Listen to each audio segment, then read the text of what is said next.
de la compte.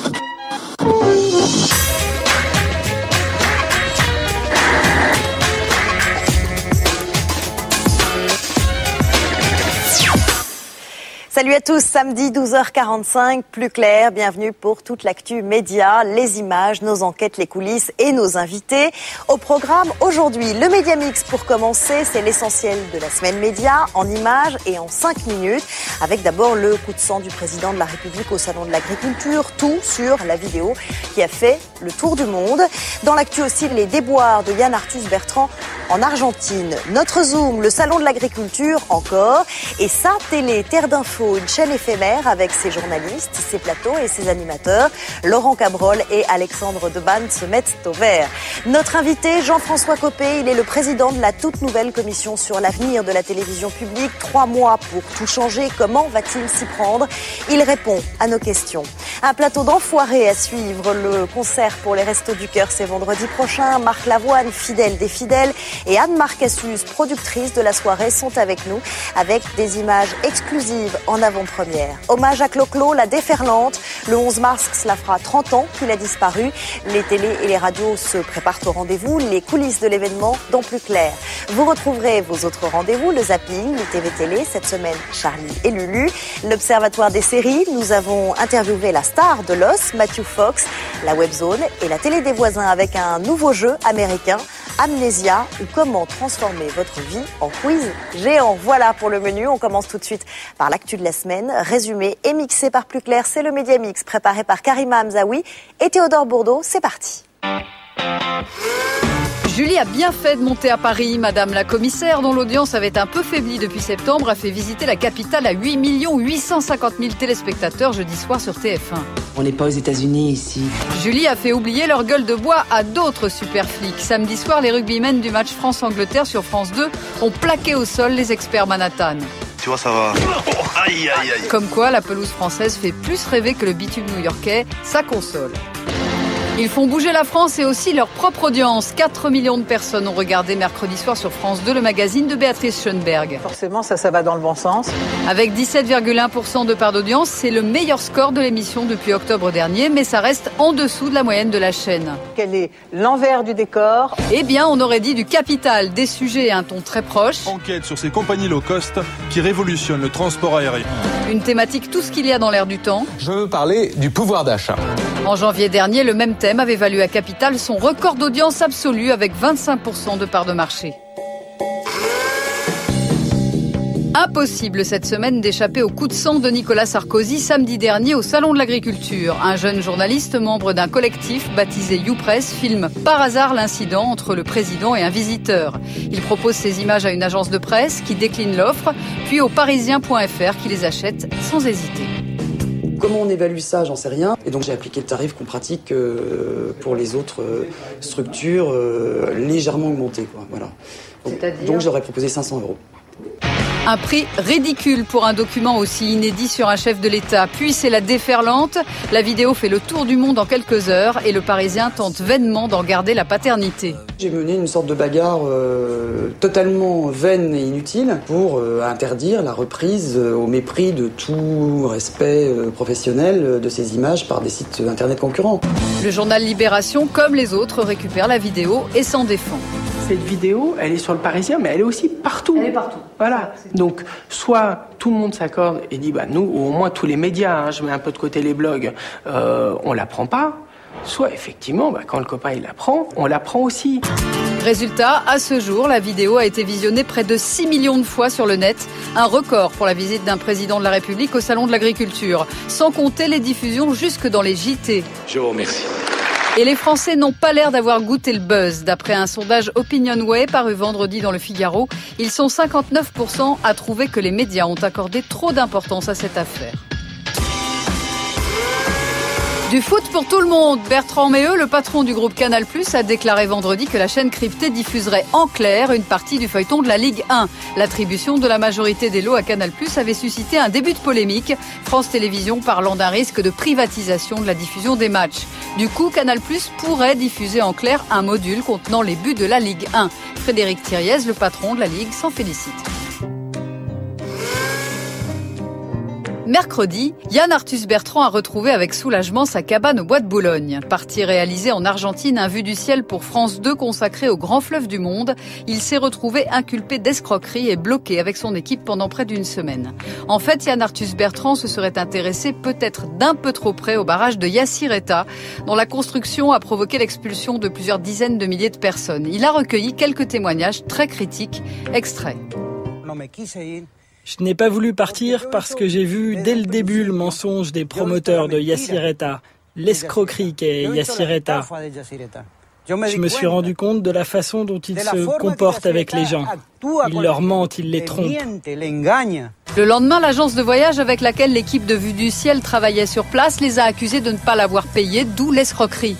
Ils ont paniqué, il y a certainement eu derrière une pression très forte. Et d'un seul coup, il y a 15 policiers qui arrivent, qui nous enlèvent les passeports, panier à salade. C'est assez impressionnant, même si on se dit, bon, c'est pas grave, on voit pas très bien ce qu'on a fait de mal.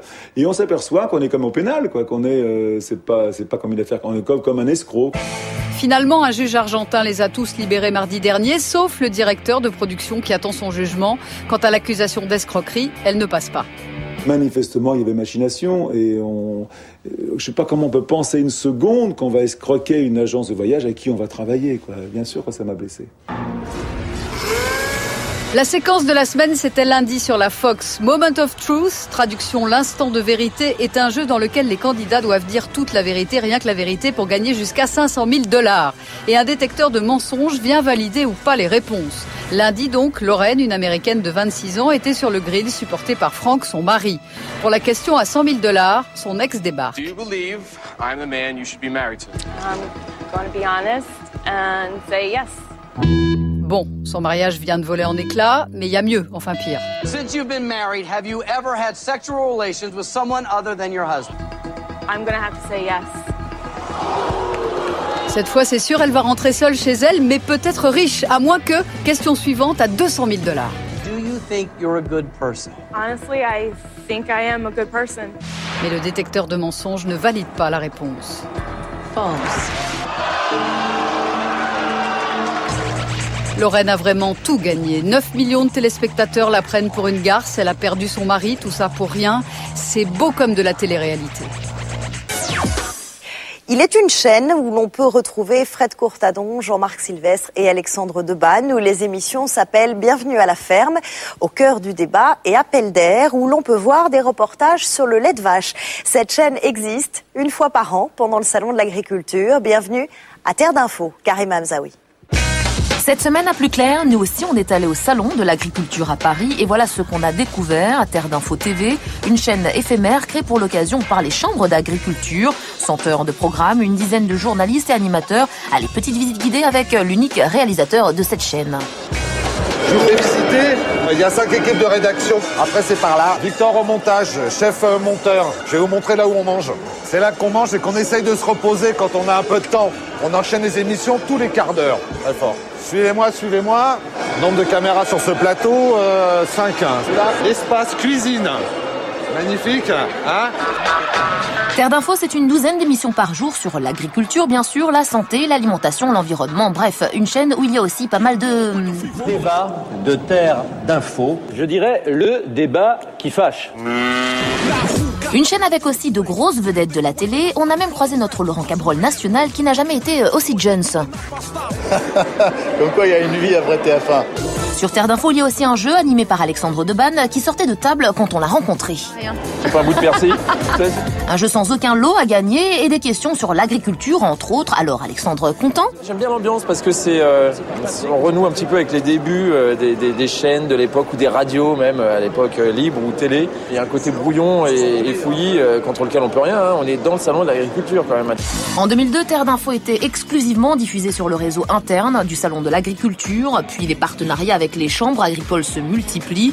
Cette année, la chaîne aux 600 000 € de budget est aussi diffusée entre autres sur CanalSat et la TNT. Alors forcément, elle s'est enrichie de programmes et d'investigations sur un terrain pas toujours favorable. Attention, prime de risque. Elle, c'est Sylvie Adijard, habituellement journaliste sur France Télévisions. Là, chaque jour, elle réalise ses sujets au cœur du salon et c'est parfois un peu compliqué. Est-ce qu'on peut demander juste au monsieur de ne pas faire une animation là maintenant? Le sujet du jour, les bienfaits du lait sur la santé, reste à trouver un coin un peu plus silencieux mais pas très confortable. Allez, on va faire colchique dans Ah, c'est bucolique. Sorte de reporter agricole, Sylvie s'amuse beaucoup sur le terrain.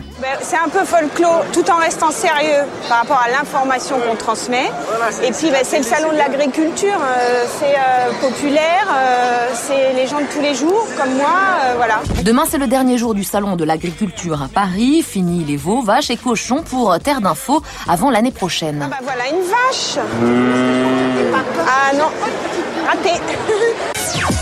Il est président du groupe UMP à l'Assemblée. Il est aussi depuis 10 jours président de la commission chargée de réfléchir à l'avenir de la télévision publique. Cet ancien porte-parole est habitué au poste délicat. Il a 3 mois pour déminer le terrain, dit-il. Quel audiovisuel public sans pub, avec quel programme, avec quel argent? Jean-François Copé est sur le plateau de Plus Clair pour répondre à nos questions. Jean-François Copé, bonjour. Bonjour. Et merci d'avoir accepté notre invitation. Quand vous avez pris vos fonctions à la tête de cette commission pour l'avenir de la télévision publique, vous avez dit « je vais déminer le terrain ». On a l'impression que vous partez en guerre. Oh, pas du tout. Non, pas du tout. En fait, c'est une aventure fantastique. Mais enfin, en même temps, la télé déchaîne les passions. Elle déchaîne les passions chez les professionnels. Elle déchaîne les passions chez les députés aussi. Et puis, elle déchaîne les passions chez les Français. D'ailleurs, un des membres de la commission a dit un truc assez marrant. Il a dit, finalement, parmi les choses qui passionnent les Français, il y a le sport. Chacun veut faire son équipe de France en foot, par exemple. Il y a la politique. Ça, c'est vrai. Et puis, il y a la télé. Pourquoi vouloir tout changer? Après tout, on peut se poser la question. Est-ce que France Télévisions, telle qu'elle existe, ça n'allait pas, ça ne vous plaît pas? Ça ne plaît pas au président? Il dit que c'est pareil que le privé, finalement. Non, alors moi, je voudrais d'abord dire une chose sur ce point, c'est que moi, je regarde beaucoup la télé, depuis toujours, et on n'est pas en train d'écrire sur une page blanche. Je veux vraiment insister là-dessus. TF1 et France 2, c'est pas la même chose. TF1, France 2, c'est pas la même chose, et pour France 3, M6, c'est pas pareil non plus. Bon, et c'est pas que pour moi. Si vous regardez les programmes, je suis désolé, vous trouverez pas de docu-fiction de la qualité de ce qu'on peut voir, par exemple, à France Télé. Je pense à Résistance, je pense à Versailles sous Louis XIV, je pense à tout ce qui peut se faire. Vous ne trouverez pas ailleurs. C'est vrai que c'est plutôt à la télé publique que vous trouvez des émissions politiques, que vous trouvez un certain nombre de magazines que vous ne trouvez pas ailleurs. Le président de la République, il fait des déclarations surprenantes en ce moment. Il répondait aux lecteurs du Parisien. Cette semaine, il dit il n'y a plus d'émissions sur les livres, sur le théâtre, sur la musique, il n'y a plus d'émissions de débat politique. C'est pas vrai. Il y a Esprit Libre, il y a à vous de juger. C'est pas un désert culturel aujourd'hui. Non mais attendez, je viens de vous dire que c'était pas une page blanche. En même temps, écoutez, une émission sur l'Europe, je n'en trouve pas à France Télévisions, à l'exception de France Europe Express, donc vous savez que c'était diffusé aux alentours de minuit moins le quart. Bon, donc on voit bien qu'il y a par rapport à ça une réflexion à avoir sur un nouveau modèle culturel, puisque mon idée, en fait, et j'utilise le mot modèle à dessein, parce que je pense que la télévision publique, ça doit aussi avoir une logique d'exemplarité. L'idée d'imaginer un nouveau modèle de télévision publique, je trouve ça très enthousiasmant. Alors la ministre de la Culture, Christine Albanel, elle parle de French Touch dans le journal Le Monde. C'est quoi la French Touch pour cette télévision de l'avenir? Ce sera justement l'objet de ce sur quoi on va travailler avec notre commission. Je l'ai installé mercredi. On a commencé à parler méthode de travail. Parmi les éléments qui me paraissent importants, si on veut justement définir la touche française de notre télévision publique, eh bien je pense qu'il y a parmi les choses très importantes, il va commencer par l'idée, c'est d'y associer tout le monde. C'est-à-dire que je voudrais qu'on profite de ces 3 mois pour que tous les gens qui sont intéressés par la télé nous disent ce qu'ils en pensent. Vous avez 3 mois pour réfléchir au contenu, au périmètre de cette future télévision publique et en même temps à son financement. Vous avez commencé à travailler mercredi. On vous a suivi toute la journée. Les débuts de la commission Copé. On regarde les images, on en parle après. Laetitia Krupa. Mercredi matin, 9h45 à l'Assemblée nationale, direction le bureau de Jean-François Copé. Bonjour, ça va? Dans 15 minutes, le député va présider la première réunion de la commission sur la télé publique. C'est une mission super dure, parce que la télé, ça déchaîne les passions. Et attention, Jean-François Copé maîtrise le sujet. On est quelques-uns dans cette commission à être aussi des enfants de la télé. Regardez-moi, par exemple, j'ai Zorro sur mon bureau. Il ne l'a jamais. Vous êtes un téléphage? Oui. Je suis très télé-addict, ouais. Alors son rôle de président, il le prend au sérieux. Moi, je veux pas qu'on fasse un travail à l'outienne. La commissionnite, c'est pas mon genre. La preuve, tous les Français sont invités à débattre. Si vous avez des trucs à dire, n'hésitez pas, vous. Vous en avez forcément. On va y aller, hein. On y va. Depuis la semaine dernière, la commission s'est étoffée. Elle accueille désormais 4 parlementaires socialistes et 1 représentant de la BBC. La BBC, vous savez, c'est considéré comme un des grands modèles en Europe de télévision publique. C'est pas la seule, mais c'est une télé publique très intéressante. Elle a un modèle économique intéressant. Donc je pense que c'est bien qu'on ait la BBC. Pour cette première réunion à l'Assemblée, l'ordre du jour est clair par les méthodes et calendrier de travail, car la Commission a un délai très serré à tenir. Dans 3 mois, elle doit rendre son rapport. Il y a tout à faire, oui. Gros chantier, comme dirait l'autre. On va commencer, si vous voulez bien, on va demander aux caméras de nous laisser, parce que cette première séance est tout de même à huis clos. C'est une des décisions de la Commission. Les débats ne seront pas filmés, sauf exception. Où est-ce que c'est? C'est là? D'accord. Mais chaque réunion sera suivie d'une conférence de presse. Ce matin-là, Jean-François Copé a remis sur le tapis son idée du jour. Toutes celles et tous ceux qui voudront nous adresser un message pour venir contribuer à nos travaux pourront le faire. Par tout moyen. L'oral, l'écrit, les mails, les courriers, les fax, les téléphones, on prend tout. Et pendant ce temps, à France Télévisions...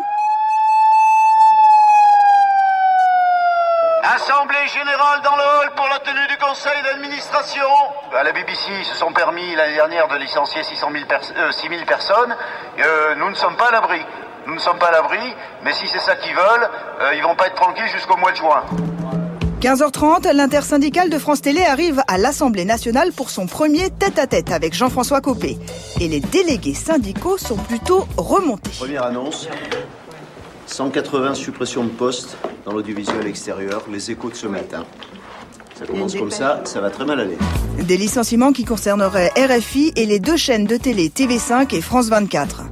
Après 1 heure de discussion, il y a comme une dissonance. Pour les syndicats, c'est loin d'être joué. Dès qu'on sentira que ça va dans le mauvais sens sur la télévision avec la commission Copé, bien sûr qu'on appellera à la mobilisation, y compris à la grève. Mais fidèle à lui-même, Jean-François Copé reste lui très confiant. Non, très sympa. Non, vous savez, on est là pour discuter. Et puis moi, je suis là aussi pour écouter tout le monde. Pour faire la télévision publique de demain, ça vaut le coup de passer un peu de temps à tout ça. Ok, ciao, au revoir. Alors, vous êtes confiants, les syndicats sont au taquet, on les a vus. Cette commission, elle comporte 33 membres. Est-ce que c'est pas un petit peu beaucoup? Est-ce qu'on risque pas l'effet usine à gaz?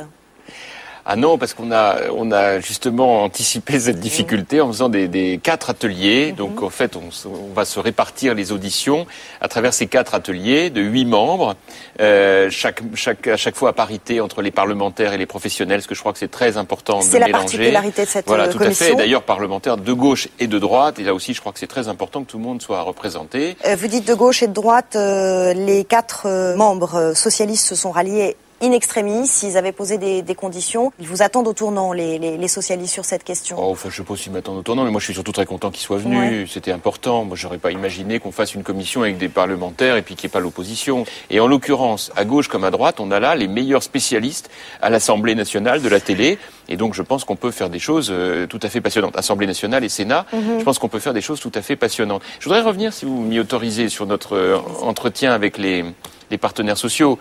Donc on s'est vu, c'était un premier contact. Et si vous m'avez vu très, très souriant à la sortie de cette réunion, c'est parce que, moi je vous le dis les choses, j'ai trouvé que notre échange a été extrêmement cordial, courtois et ouvert. Ce que j'ai dit aux partenaires sociaux, entre autres, c'est que je trouvais que c'était une fantastique occasion pour les personnels de France Télé de réfléchir entre eux à l'avenir de la télé publique. On a vu qu'il y avait un conseiller de la BBC. Oui. La BBC, est-ce que c'est le modèle à suivre? Je vais vous dire, parmi les sujets, les éléments de méthode que j'ai proposés à mes collègues de cette commission, il y a l'idée de faire beaucoup de comparaisons internationales. Il faut regarder ce qui se passe de mieux ailleurs pour voir si on peut s'en inspirer. Je ne dis pas que ce qui se passe ailleurs est toujours génial. Alors, ce qui se passe ailleurs, c'est pas mal de regarder. C'est que la redevance est bien plus élevée qu'en France, où elle est de 116 euros. La BBC est financée par une redevance qui est de 135 livres, c'est à peu près 175 euros. Oui. 210 euros en Allemagne. Est-ce qu'on ne pourrait pas envisager tout simplement, s'en inspirer, envisager une hausse de la redevance? redevance en pour France. Tout vous dire, ça réglerait le problème. Pour tout vous dire, la redevance, ça va faire partie des sujets qu'on va évoquer. Hein. Ça, on va pas tourner autour du pot. Pourtant, le président de la République l'excluait. Non. Il y a quelque chose que j'ai remarqué, c'est qu'on n'arrête pas de faire parler les gens, y compris et notamment le président de la République, y compris sur des choses qu'il n'a pas dites. Bon, donc, en l'occurrence, il a, à de nombreuses reprises, bien fait comprendre que tous ces débats étaient largement ouverts. Bon, la redevance, puisque vous m'en parlez, quel est le sujet ? Le sujet, c'est que personne n'est d'accord. Hein. Vous en avez qui sont très favorables, plutôt du côté des professionnels, et puis vous en avez qui sont très réservés, en particulier les parlementaires. Les Français sont quand même également assez réservés sur cette question.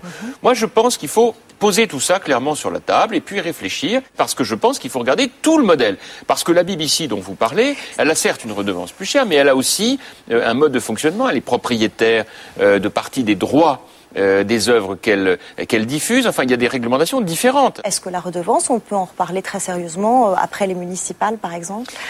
Ce sera peut-être moins sensible. Non, mais c'est terrible ce que vous me dites, parce que ça me donne l'idée de l'image que vous avez des responsables politiques, c'est-à-dire finalement l'idée qu'on est là, les yeux rivés sur l'hypocrisie ambiante. Ah bah avant les élections, on dit rien, et puis après on fait le coup par derrière. Au moment où on parle du pouvoir d'achat, c'est une mesure qui risque d'être très impopulaire. Mais je vais vous dire une chose, si c'est ça la question, la mesure, elle sera tout aussi impopulaire après qu'avant les élections. Et le but du jeu n'est pas de se poser la question en ces termes, il est de savoir quelle est la bonne décision. Donc aujourd'hui, vous n'excluez pas une hausse de la redevance. Je n'ai pas dit ça. Ce que je vous ai dit, c'est que nous aurons un débat sur la redevance, dans sa globalité, ce qui n'est pas tout à fait la même chose. D'ores et déjà, on réfléchit à une redevance pour les résidences secondaires. Ah bah même remarque que précédemment, à partir du moment... Ah, j'ai pas. Vous savez, je vais vous dire. Encore une fois, il faut faire les choses dans le bon ordre. Christine Albanel, la ministre de la Culture, en a parlé. Hein, c'est pas moi. La terre entière peut parler de tout. C'est ça tout l'intérêt. Christine Albanel, c'est pas la terre entière, c'est la ministre qui est en charge de la question. On a un côté très universel. C'est en cela que je vous disais cela. Mais je vous l'ai dit tout à l'heure, la particularité de la télé, c'est que tout le monde a son avis. C'est comme l'équipe de France de foot. Chaque Français a une idée sur la composition de l'équipe de France de foot. Moi, je veux simplement vous dire par rapport à ça que lorsque je vous dis on va examiner la question de la redevance, et on va examiner la question de la redevance dans sa globalité. Sur ce plateau ici même, le conseiller à l'audiovisuel du président de la République, Georges-Marc Benamou, a parlé d'une loi courant 2009. Donc on n'était pas vraiment au 1er janvier 2009. Est-ce qu'on risque de prendre du retard ? Est-ce que la loi sera applicable à temps ? D'abord, ça, c'est l'affaire du président de la République et du gouvernement. Donc, c'est pas à moi qu'il faut le demander. Moi, j'ai une mission, c'est de remettre un rapport ficelé au 31 mai. Et donc, à partir du 31 mai, le président de la République aura le rapport exhaustif de notre commission, celle qu'il a désignée. À partir de là, il lui appartiendra de décider du calendrier. Merci en tout cas d'avoir répondu à nos questions sur le plateau de Plus Clair. Merci d'être venu parler de la future télévision publique. On en reparlera. À suivre après la pub, le zapping, les TV Télé cette semaine. Charlie et Lulu, l'Observatoire des séries, la télé des voisins. Vous retrouverez aussi la Webzone.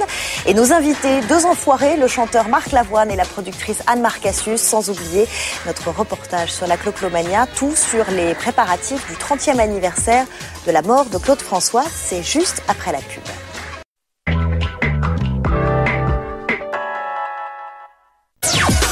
Retour sur le plateau de Plus Clair et tout de suite, comme promis, le zapping. Quand deux personnalités de la télé font les questions et les réponses, ça donne l'ITV Télé. Cette semaine, Charlie et Lulu se renvoient la balle. On regarde. Est-ce que tu connais un animateur ou une animatrice qui a eu recours à la chirurgie esthétique ? Magloire. Avant, c'était un garçon, il était blanc. Quelle est l'émission de télé que tu aurais aimé inventer ? Tournée manège. Si Nicolas Sarkozy présentait une émission de télévision, ce serait laquelle ? Ce serait Perdu de vue, parce qu'il y a longtemps qu'il nous a perdu de vue. Tu arrêtes la télé demain, tu fais quoi ? Un procès.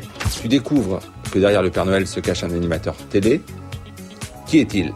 Patrick Sabatier. Tu as écrit tes mémoires, tu leur donnes quel titre ? Un faux cul parmi les faux culs. Quelle est l'émission à laquelle tu ne participeras jamais ? Alors l'émission à laquelle je participerai jamais, c'est les débats politiques de d'Arlette Chabot. C'est parce qu'elle me fait peur, elle ressemble à un homme. Charlie, tu écris tes mémoires, quel en serait le titre ? Les mémoires d'un âne. Quel est l'animateur ou l'animatrice du PAF le plus mal habillé ? Alors, je ne sais pas son nom, c'est ce monsieur qui présente Thalassa. Je pense que sa styliste, elle a les mêmes yeux que Red Charles. L'émission à laquelle tu ne participeras jamais. Question pour un champion. Trouves-tu que Julien Lepers en fait trop ? faut lui foutre la paix parce que quand il sera mort, on sera bien embêté. Quelle animatrice ou animateur du PAF embrasserais-tu sur la bouche? Il y en a plusieurs, mais je dirais Koé, parce que j'aime bien Koé, il me fait rire. En plus, c'est une belle langue. À ton avis, la télé est-elle un univers impitoyable? Pitoyable, souvent. Impitoyable, souvent aussi. Qu'est-ce que tu ne referais pas dans ta carrière? Travailler avec Maureen Dore. Charlie, kiffes-tu Ingrid Chauvin? Je kiffe vraiment Ingrid Chauvin, j'aime beaucoup, je l'adore, je l'aime. Selon toi, les animateurs télé sont plus de gauche ou de droite? À TF1, ils sont à droite. Voilà. À M6, on est au centre parce qu'on a une vision de tout formidable. Et à France Télévisions, ce sont des bolcheviks assoiffés de sang. Et ça fait peur. Quel est ton rituel avant de passer à l'antenne?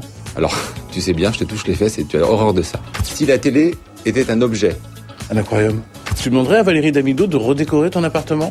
Ah, sûrement pas. Parce que j'adore Damido. Je la connaissais quand elle vendait des crêpes dans sa roulotte. Mais elle a un goût de chiotte. Voilà, interview croisée réalisée par Alexandre Pérez, Charlie et Lulu. C'est tous les samedis à 10h15 sur M6 pour Hit Machine. Il est à la une de tous les magazines de télévision et de cinéma. Tout lui sourit en ce moment. Le mois de mars 2008 est celui de la consécration pour le beau gosse de la série Lost, Matthew Fox. Le film dans lequel il joue, Angle d'attaque, sorti le week-end dernier aux États-Unis, est numéro 1 au box-office. Alors en attendant le film, qui sort en France le 19 mars, quelques minutes en tête-à-tête avec Matthew Fox grâce à Vincent Calvet.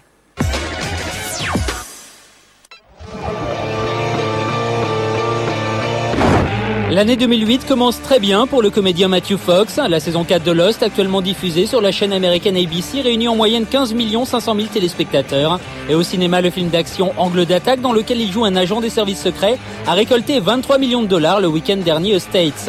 8 strangers, each with a different vantage point.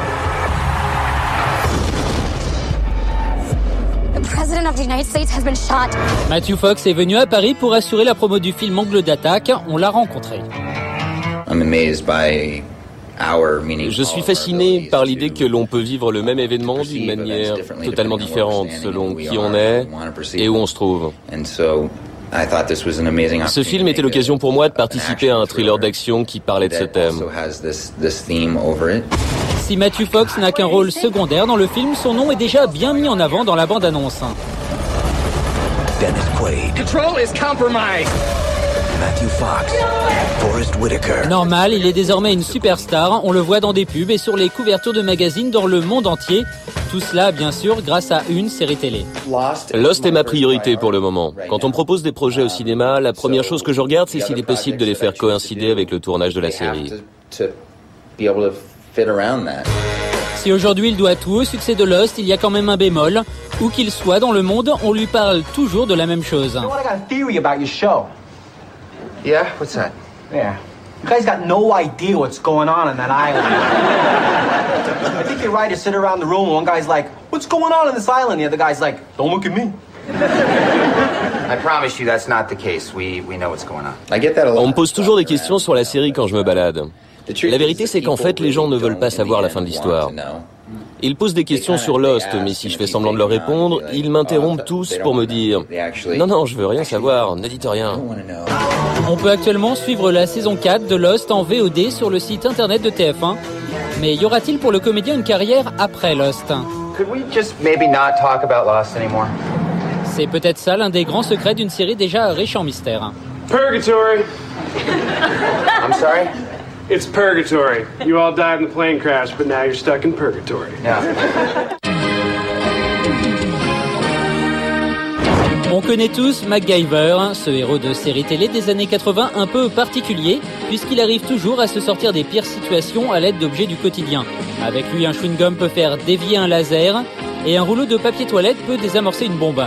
Oui, mais tout cela était-il vraiment bien sérieux ? C'est la question que s'est posée la semaine dernière l'émission américaine Mythbusters, soit les casseurs de mythes. Le principe de ce show, diffusé sur la chaîne Discovery Channel, 2 experts remettent tout en question. Et dans cette émission spéciale, ils se sont intéressés aux exploits vus dans la série MacGyver. It's time to take the antics of one Angus MacGyver, place him under the Mythbusters microscope and separate fact from fiction. Par exemple, dans un épisode, pour s'évader d'une pièce, MacGyver provoquait une réaction chimique avec 1 gramme de sodium plongé dans de l'eau. Il parvenait ainsi à faire une brèche dans un mur. Or, les Mythbusters ont tenté la même chose et voilà le résultat. Should happen any second now. Pas grand-chose, hein. Sorry, Mac, but 1 gram of pure sodium won't blow a hole through toilet paper. Quant à l'avion de fortune fabriqué à l'aide de bambou par le héros dans un épisode, volera, volera pas, on a comme un doute.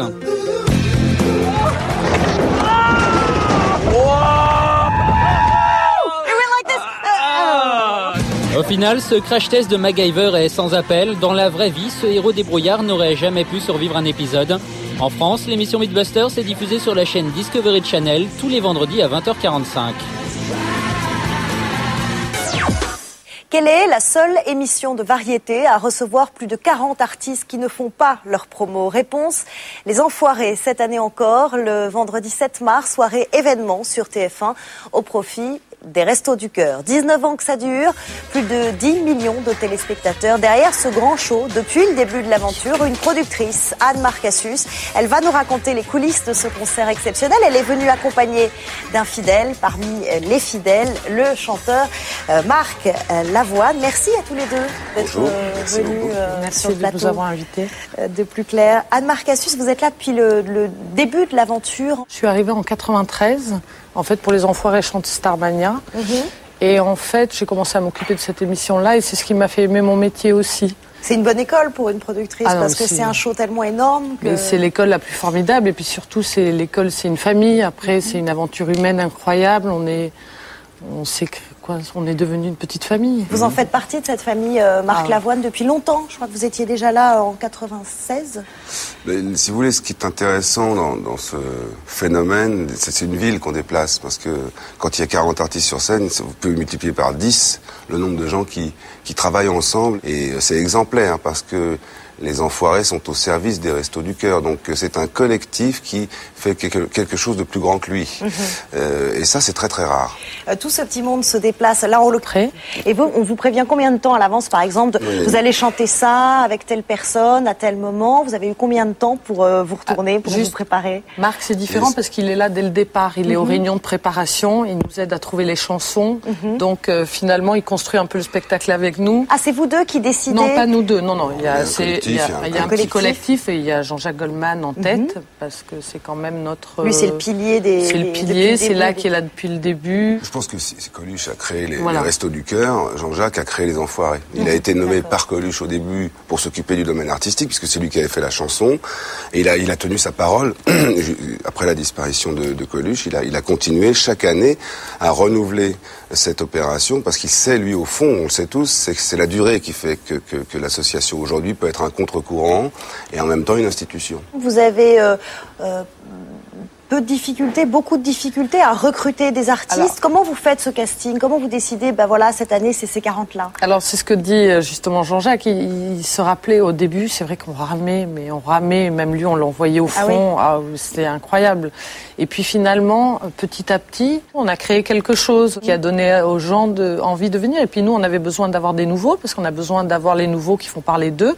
Parce qu'évidemment, pour avoir une bonne audience, pour que les spectateurs soient contents, on est obligé de renouveler. Cette année, c'est Christophe Willem, Christophe Mahé, c'est les petits nouveaux, à côté des fidèles. Il y a Frédéric Diffenthal aussi. Voilà. Si vous le voulez bien, on va regarder parce que vous avez eu la gentillesse de nous apporter des images en avant-première. Et donc, on va les regarder ensemble pour avoir une idée de ce que ça va donner.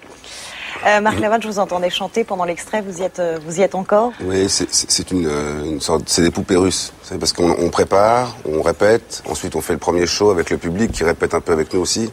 Il y a une solidarité comme ça, quelque chose de formidable. Et puis, il y a l'onde de choc ensuite qui se répète puisqu'on enregistre. Ensuite, ça va passer à la télé. Ensuite, on va vendre le disque, le DVD.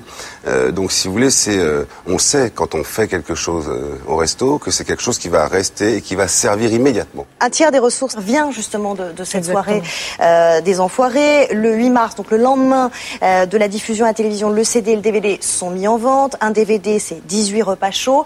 Comment vous organisez justement la promo des Enfoirés, la vente des places, la publicité autour de cet événement qui est effectivement où l'enjeu est énorme? Alors la vente des places, il faut savoir qu'il n'y a aucune publicité, mais les villes, ils le savent et ça part en 2 heures, il n'y a plus de place, les 7 concerts sont achetés, c'est une histoire incroyable. Et pourquoi vous avez choisi Strasbourg là cette année? Parce que ça change, on tourne et puis les villes sont candidates maintenant, elles essaient de tout faire pour nous accueillir, donc c'est bien. Et puis on essaie de trouver des zéniths aussi qui peuvent nous recevoir. Il y a une ville candidate candidates pour l'année prochaine? Oui, il y en a plusieurs même. Lesquelles? Il y a Nice, je crois, qui nous attend. Et puis il y a un nouveau Zénith, je crois, à Rouen aussi. Puis il y a toujours il y a Paris aussi, parce que de temps en temps, il faut bien revenir de temps en temps à Paris. Là, vous avez fait revenir Céline Dion, qui n'était pas revenue depuis 10 ans. Vous l'avez convaincue comment? Ça a été, en fait, elle a suivi, on lui avait fait passer des CD, des DVD, des éditions, mais c'est vrai que quand elle a débarqué là, elle dit, vous êtes fous, mais elle a été formidable, elle a joué le jeu, elle a tout fait. Cette année, la soirée, c'est le vendredi 7 mars sur TF1, c'est donc de 20h à minuit, en simultané sur RTL, et TF1 diffuse après le concert un magazine qui s'appelle Donner pour aider, c'est présenté par Patrick Poivre d'Arvor et Claire Chazal, sur le travail sur le terrain, justement, de tous les bénévoles qui vont bénéficier de l'argent généré par cette soirée. Voilà, et cette partie-là est plus gérée par Véronique Colucci, parce qu'on n'en a pas parlé, mais c'est quand même elle aussi qui a repris le flambeau avec Jean-Jacques des Enfoirés. Elle fait partie aussi des gens qui bougent les choses, donc il faut vraiment ne pas l'oublier. Le président des restos. Le président des restos, Olivier Berthe, et puis toute l'équipe des bénévoles et tous les gens qui travaillent. Merci d'être venu parler de cette soirée des Enfoirés. Restez avec nous un instant encore. Anne Marcassus, vous produisez également une émission qui est diffusée sur TF1 le samedi 15 mars à 20h50, Génération Clo-Clo, présentée par Flavie Flament. Effectivement, le 11 mars prochain, ce sera le 30e anniversaire de la mort de Claude François. Toutes les télévisions et les radios vont célébrer à leur façon cet événement. Il va être très difficile d'échapper aux paillettes et aux Claudettes. Julien Dugast. 21h lundi dernier, dans les studios d'Europe 1, on enregistrait une émission spéciale dont connaît la musique. Une spéciale diffusée ce samedi à 23h pour les 30 ans de la mort de Clo-Clo. Là, c'est le jouet extraordinaire. C'est la grande Sophie qui répète. Et elle le propose avec sa façon de chanter.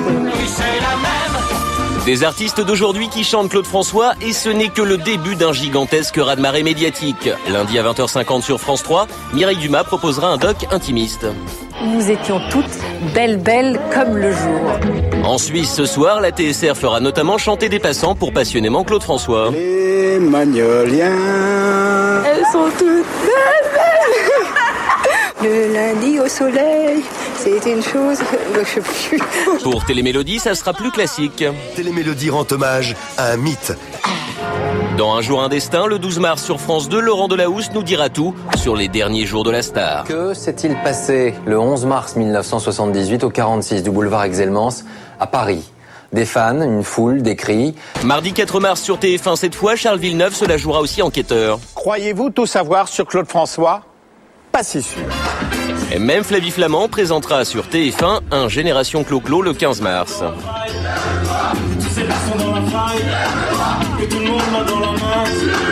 C'est une émission à l'image de toutes les événementiels qu'on peut mettre sur l'antenne de TF1.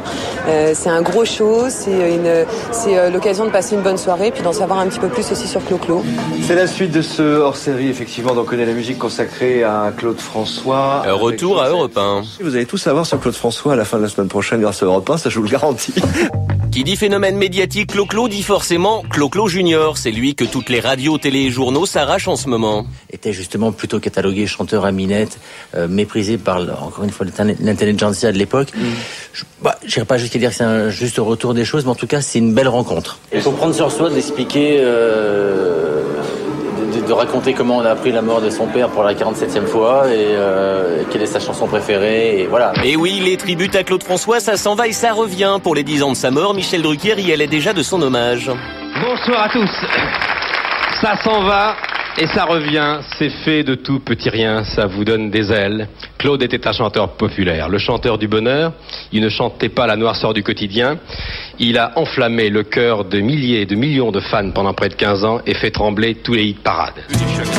Du coup, on s'interroge, Clo-Clo est-il la recette miracle pour réaliser des cartons d'audience? Question posée au présentateur de Bonnie and Clyde, une émission belge diffusée sur la RTBF qui enregistrait jeudi soir, je vous le donne en mille. Comme d'habitude, vous êtes belle. Bah oui, un hommage à Claude François. L'audience, c'est-à-dire faire plaisir au public qui attend ça, donc tant mieux. On va pas expressément leur faire un vieux chanteur qui n'existe plus et qui a marqué 30 personnes. Des nouveaux chanteurs genre Vincent Baillian. Et ça revient.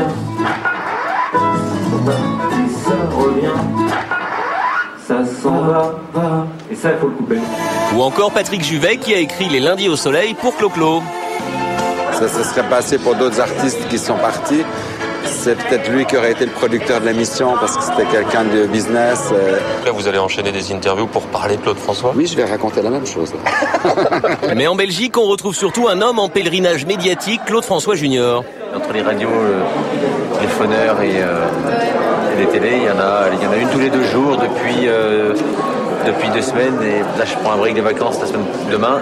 Et il y aura encore le 9, 10, 11 où je vais en faire peut-être une dizaine. Et puis voilà. Mais si on doit les compter, je dirais une trentaine quand même. 30 interviews en 15 jours, l'homme médiatique du moment, ce n'est peut-être pas Claude François, mais plutôt Claude François Junior, à qui on peut désormais coller ce label. Vous souvenez-vous de la couleur de votre premier cartable, du nom de votre prof de maths en 6e ou du prénom de la première fille que vous avez embrassée? C'est votre vie et pourtant, votre mémoire l'a déjà presque effacée. Mark Burnett, le pape des shows et de la télé-réalité aux États-Unis, en a fait un jeu. Amnesia est à l'antenne depuis une semaine sur NBC. Laetitia Krupa.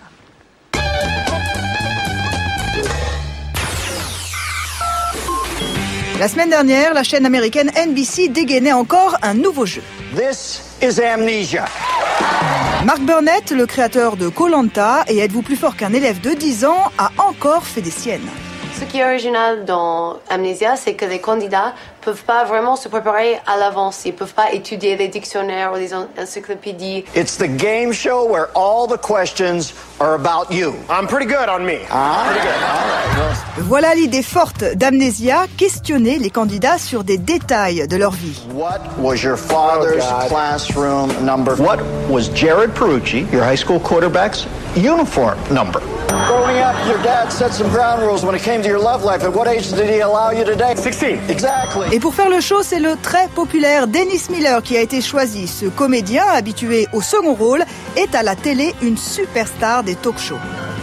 Être un comédien pour animer un jeu, c'est classique. Dennis Miller, c'est aussi une caution, un petit peu d'humour de qualité. Oh, first off, I have to cue the dramatic lighting cue. I often forget to do this. Well, it's time to play Amnesia. Dans Amnesia, on retrouve la mécanique de qui veut gagner des millions. Des questions de plus en plus difficiles, des gains de plus en plus gros et une vraie tension dramatique. You must remember. Now Penelope is 9. Please, babe, this is going to break my heart. Mais la vraie valeur ajoutée du jeu, c'est l'émotion. Donc c'est un petit peu comme le jeu Les Amours. On vous interroge juste sur vos souvenirs. Et là, vos souvenirs d'enfance. Donc c'est hyper simple. On est concerné par l'émotion que ça nous procure parce que nous, on plonge dans nos souvenirs. Afterwards, we were walking on the beach and we sat down to talk. And when I stood up, I dusted my hands off and my brand new engagement ring flew off into the sand in the dark. With the help of the entire lifeguarding crew and the police and a bunch of metal detectors, my hero found my ring. Oh, that's interesting, huh? Avec 7,5 millions de téléspectateurs, la première d'Amnesia a réalisé un score honorable sans être exceptionnel. Mais le concept est porteur, surtout si on pense à le décliner.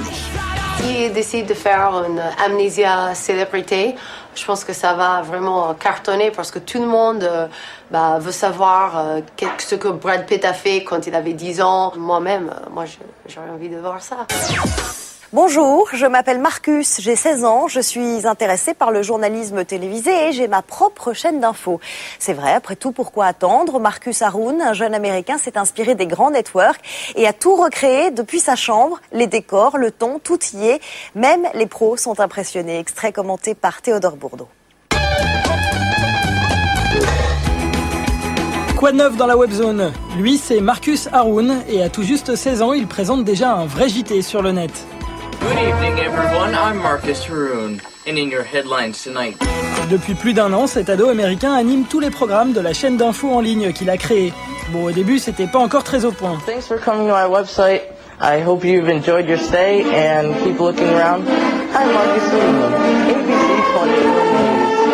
Mais le Tom Pouce du journalisme a fait d'énormes progrès. Maintenant, il pique les habillages graphiques des plus grandes chaînes de news américaines. World News with Marcus Haroun. Et il s'incruste dedans. Ça, c'est pour la forme, mais Marcus ne néglige pas pour autant le fond. Dans son costume trop grand, il s'attaque aux sujets les plus costauds. And Barack Obama has won the South Carolina Democratic primary by a substantial margin, according to CNN. Forcément, ce mini-présentateur a tapé dans l'œil des vrais pros de l'info. Ces JT ont été diffusés sur l'antenne de CNN et la chaîne d'info américaine a fait de Marcus Haroun un pilier de son site de partage iReport. À part ça, dans la webzone, on vous a déjà parlé du réalisateur français Michel Gondry et de ses vidéos délirantes qu'il fabrique pour le net.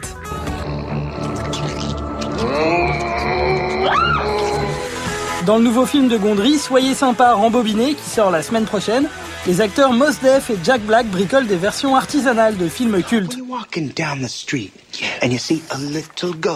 Alors Michel Gondry a eu une nouvelle idée, bricoler pour le web une version cheap de sa propre bande-annonce. À gauche, la version originale.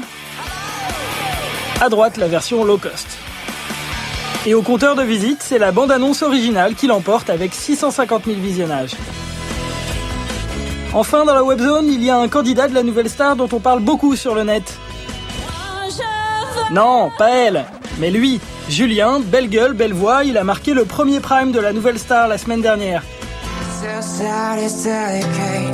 Sur le net, Julien n'est pas un inconnu, on a trouvé par exemple des vidéos de lui en plein bœuf sur les sites de partage vidéo. Sur sa page MySpace, Julien a le même blouson qu'à la télé, mais il se fait appeler Peter Sunson, à l'américaine.